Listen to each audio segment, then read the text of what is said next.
This video is brought to you by Squarespace. From websites and online stores to marketing tools and analytics, Squarespace is the all-in-one platform to build a beautiful online presence and run your business. Check out Squarespace through the link in the description below. More on them in a bit.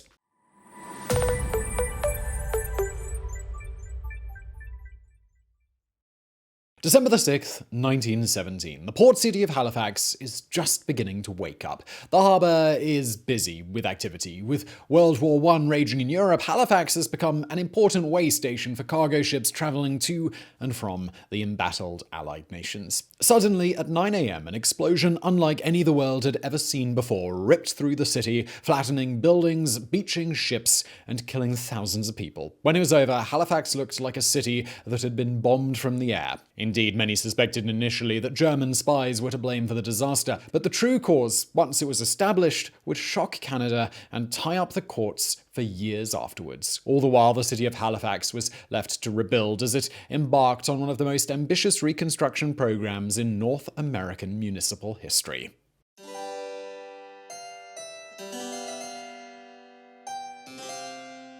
On the eastern coast of Canada, the peninsula of Nova Scotia juts out into the Atlantic Ocean. As a result, it was one of the first places that was settled by Europeans. The French made Cape Breton Island their base, building a fortress called Louisbourg. To counter the French, the British determined to settle the area themselves in 1749. Edward Cornwallis, the governor of Nova Scotia, settled on a small peninsula situated in an inlet off the Atlantic Ocean on the eastern side of Nova Scotia. Cornwallis christened his new settlement Halifax after the Earl of Halifax, the president of the Board of Trade back in Britain, and therefore Cornwallis's boss, which makes the name of the place a rather obvious bit of brown-nosing, if you ask us. The harbour that Halifax overlooks is one of the largest natural harbours in the world, which made it an ideal location for a maritime trading port and naval base. Over the course of the next 150 years, Halifax grew in size and importance as an important trade link between British possessions in the Caribbean and Europe. It became the capital of Nova Scotia and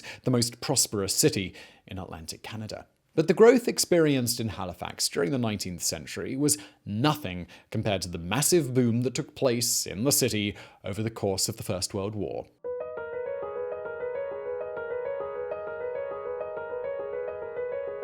When the great powers of Europe went to war in 1914, it drew in most of the world with it. Canada followed Great Britain into war as part of the Allied powers and sent soldiers to the Western Front. But equally important to the war effort was the shipping of war material to the Allies in Europe. Great Britain, especially, being an island, relied on shipping from its former colonies to sustain its army and civilian population.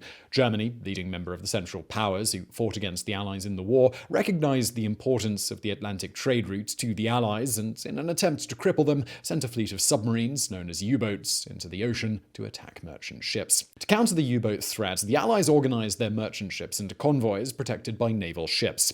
Halifax was designed as the departure point for all convoys leaving North America for Europe. Ships from both Canada and the United States, who, while officially neutral, were happy to continue merchant shipping to the Allies, gathered in Halifax Harbour, which became a boom town as goods were shipped via rail to Halifax for shipping to Europe. In addition, all ships from neutral nations traveling from Europe to destinations in North America were required to report to Halifax first for an inspection. Halifax became one of the busiest ports in the world. Its tonnage increased ninefold from what it had been before the war. The population of Halifax and its neighbouring city of Dartmouth increased drastically, especially the Richmond district along the docks, where thousands of people lived and worked in war industries.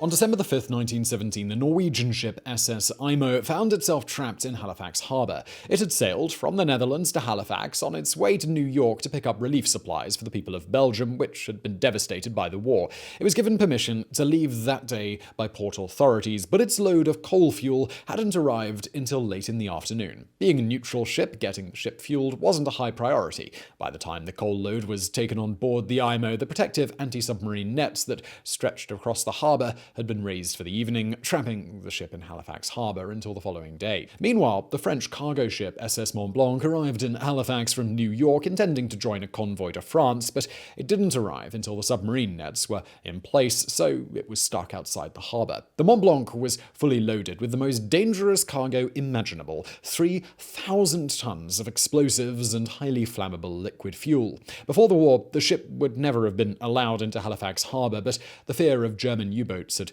led to a relaxation of regulations. The next day, December the 6th, dawned cold and clear. At 7:30 in the morning, the submarine nets were lowered, and both the IMO and the Mont Blanc were given permission to get underway. The upper and lower portions of the harbour are connected by a strait called the Narrows. The two ships would have to pass each other to get to their destination. The rules here dictated that the ships would stay on the right or starboard side of the channel, passing ships going in the opposite direction, off to their left, or port to port. The IMO was travelling at a higher speed than usual in an attempt by the crew to make up for the delay from the night before. It came across a ship in its way and was forced to steer to port to get around it. IMO was forced even further to the left side of the channel by another boat in the way. The Norwegian ship was now on the wrong side of the channel in the way of oncoming ship traffic. The Mont Blanc arrived on the scene on the correct side of the channel and was now on a collision course with the IMO. Mont Blanc let out a blast of its whistle indicating she had the right of way, but the IMO responded with 2 blasts of its whistle, an indication that it wasn't going to change course. Presumably, the crew of the IMO thought that the Mont Blanc would get out of the way, but it didn't. And the crew of the Mont Blanc had neglected to fly the red flag that would have warned others of its dangerous cargo. Both ships suddenly realized they were about to collide and executed emergency maneuvers, but it was all too late. At 8:45 a.m., the two ships crashed into each other in the Narrows. The collision wasn't serious. Both ships remained afloat, but the force of the crash caused stacks of deck cargo on the Mont Blanc to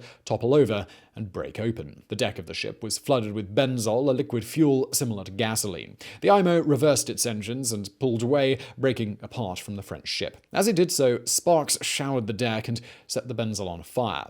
Within seconds, the blaze had spread out of control. The crew of the Mont Blanc, knowing it was only a matter of minutes until the fire set off the ship's explosive cargo, abandoned ship. They attempted to warn people on shore of the danger, but few heard them. The burning ship attracted a crowd of onlookers to the shoreline, and more to look on from the windows of their houses. Surrounding ships gathered around the burning ship, trying to put it out, unaware of the danger. 20 minutes after the collision, the fire reached the thousands of tons of TNT and picric acid in the cargo hold.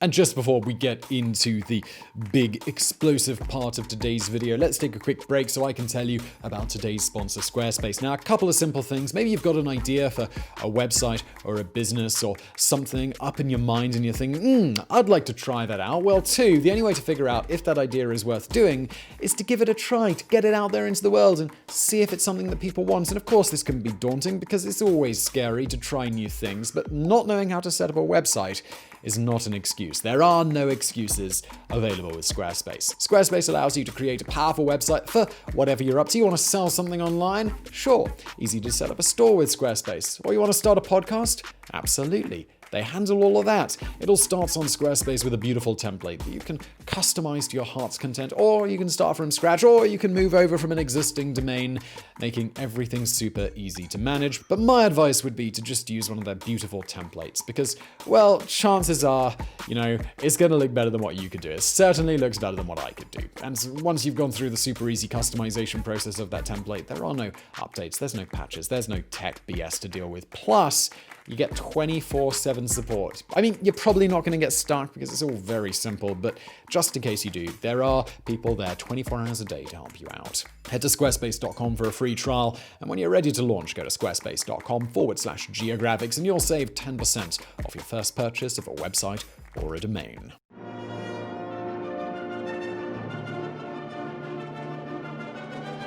The blast was unlike anything the world had ever seen before. The explosive yield is estimated at the equivalent of 2.9 kilotons of TNT, at the time the largest man-made explosion in history. The force of the explosion tore the Mont Blanc apart. One piece was found 3.5 miles north of the explosion, while another was found 2 miles to the south. The harbour floor was momentarily exposed at the epicenter of the blast. A tsunami formed and flooded the entire area of the harbour. The wave drove the IMO on shore on the Dartmouth side of the harbour across from Halifax. A massive blast wave radiated outward from the explosion, flattening everything in its path. Entire blocks worth of houses were blown to smithereens. Larger buildings like churches and factories collapsed under the pressure wave.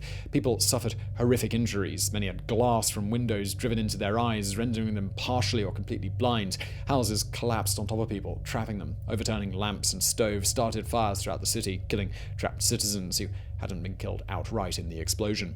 A pillar of smoke rose thousands of feet into the air, while the shockwave of the explosion could be felt as far away as Cape Breton and Prince Edward Island. Every building in a 1.6-mile radius around the epicenter was either destroyed or heavily damaged. More buildings were consumed in the fires that broke out afterwards. In short, almost the entire city of Halifax was completely destroyed. Dartmouth, across the harbour, was also heavily damaged. The death toll was horrific. 1,600 people were killed instantly, and a further 400 died of injuries sustained in the disaster. A further 9,000 people were injured, a total casualty figure representing 20% of the population of the city. The death toll could have been even worse if not for the self-sacrifice of a heroic railway dispatcher named Vince Coleman. Coleman's telegraph station was situated 750 feet from where the burning ship was, and he was one of the few who heard the warnings from the Mont Blanc's crew about the dangerous cargo on board. Coleman knew that a passenger train from New Brunswick was due to arrive any minute and continued to send urgent messages to stop all trains in the area. Coleman was killed in the explosion, but the train heeded his warning and stopped a safe distance away, saving the lives of 300 passengers. Survivors of the blast began to dig through the rubble for other survivors immediately. Firefighters from all over the city swarmed into the affected area, battling the flames and rescuing trapped survivors. Rescue crews from Navy ships in the area were sent ashore to help, and trains were dispatched from all over Atlantic Canada and from the northeastern United States carrying medical supplies and volunteers. Their efforts were hampered by a blizzard that struck that night, dropping 16 inches, 41 centimeters of snow on the area. It was a double-edged sword. It helped put out the fires, but also suspended relief efforts, and people who hadn't died in the explosion or the fires died of exposure while awaiting rescue. Investigators initially blamed the Mont Blanc for the disaster, saying that given her cargo, it was her crew's responsibility to avoid a collision at all costs. This was believed to have been driven in part by anti-French sentiment in the area at the time, and it wasn't until 1920 that the Judicial Committee of the Privy Council in London ruled that the Mont Blanc and the Emo were equally to blame for the accident. No one was ever charged or held liable for the explosion. Efforts quickly transformed from rescuing survivors and recovering the dead to rebuilding what had been destroyed. 6,000 people were left homeless and 25,000 were left with insufficient shelter. And the dockyards needed to be repaired because, well, there was still a war going on. Incredibly, within 5 days of the explosion, convoys began running out of Halifax harbour again.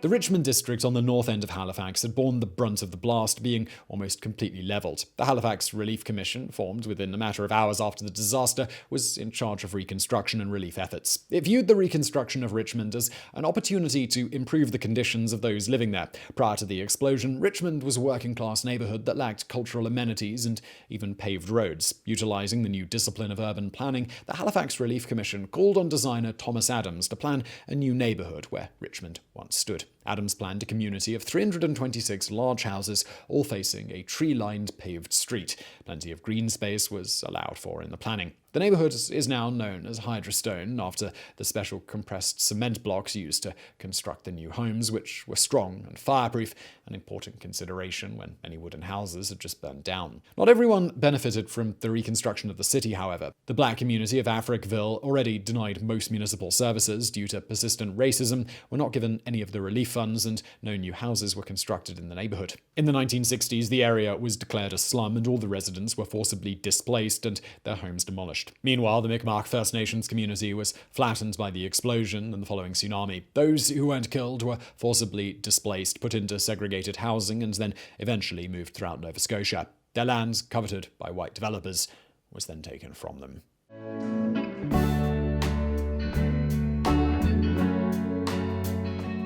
While reconstruction efforts were just beginning, the First World War ended on November 11th, 1918, and the resulting loss of demand for shipping precipitated an economic downturn in Halifax that persisted for the next decade. With the onset of the Great Depression in 1929, things got even worse. The city didn't recover until the start of World War II in 1939, when Halifax again became an important merchant convoy assembly point. In an odd twist of fate, the city suffered another ammunition explosion in 1945 when a munitions bunker caught fire. However, the city's municipal authorities had learned the lessons of 1917 well and successfully evacuated the area. When the explosion took place, only one person was killed, and the damage to buildings was much less severe. Post-war, the economy of Halifax remained strong due to Cold War shipbuilding industries, the beginning of offshore drilling for oil, and other diverse economic interests. Today, Halifax is the largest city in eastern Canada and has amalgamated with Dartmouth and other surrounding communities into one large municipal area that is the centre of commerce and politics in Nova Scotia. Initially, few memorials existed to commemorate those lost in the Halifax explosion.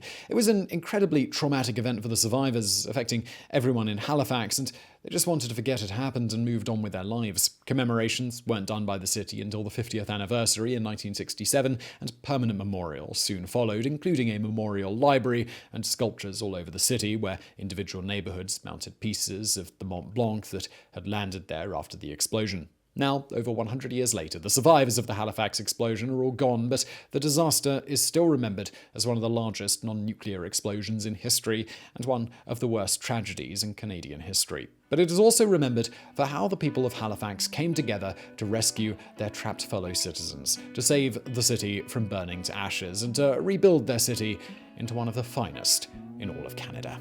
So I really hope you found that video interesting. If you did, please do hit that thumbs up button below, and don't forget to subscribe for brand new videos just like this a couple of times a week. Also, please do support this show by supporting our fantastic sponsor Squarespace. They are linked to below. And thank you for watching.